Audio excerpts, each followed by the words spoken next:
હાલો, હાજી બોલો, આપને શું તકલીફ છે?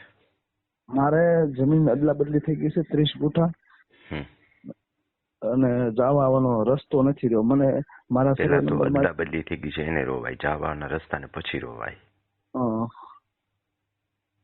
તો શું કરવું છે? અદલા બદલી કેટલો સમય પહેલા થઈ છે? રીસર્વે થી થઈ છે કે વર્ષો પહેલાથી થઈ છે? વર્ષો પહેલા 50-60 વર્ષ થઈ ગયા. તો હવે જાગો છો? અત્યારે હા, સવારમાં 6 વાગ્યામાં રમણીકભાઈને તમે આ માટે પૂછો છો કે અદલા બદલી 50 વર્ષ પહેલા થઈ છે? તો અત્યાર સુધી ક્યાં હોતા હતા? મારા ખાતે જમીન થી ત્યાર મને ખબર પડી. કેવડી ઉંમર તમારી? મારી ઉંમર 46. તો 46 વર્ષે હવે ખબર પડી? 4-5 વર્ષથી ખબર પડી. હા, તો એ જ કહું છું કે 4-5 વર્ષથી ખબર પડી ગઈ છે તો એની ગંભીરતા હવે રમણીકભાઈ મફત ચાલુ કરી માહિતી, ત્યારે પૂછવાનો ટાઈમ રહ્યો. આજ દિવસથી શું કરતા હતા? આટલા વિષયને ગંભીરતાથી સમજતા નથી. કોની યારે થઈ છે? સામે કોણ છે?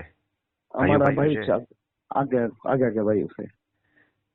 જો 50 વર્ષ પહેલાનો હોય તો દસ્તાવેજ કર્યા વગર બદલે જ નહીં.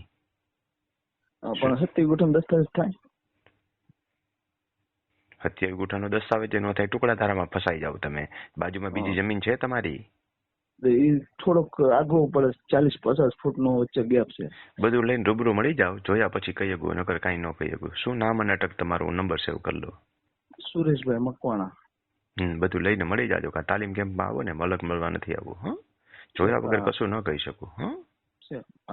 સવારમાં 4 વાગ્યાના જવાબ આપું છું. તમારા જેવા ભાઈઓને આવી કઈ ઇમરજન્સી છે નહીં. સવારમાં 6 વાગ્યામાં મેસેજ કરો કે અઘરો પ્રશ્ન છે, ગજબ કરો છો ભાઈ.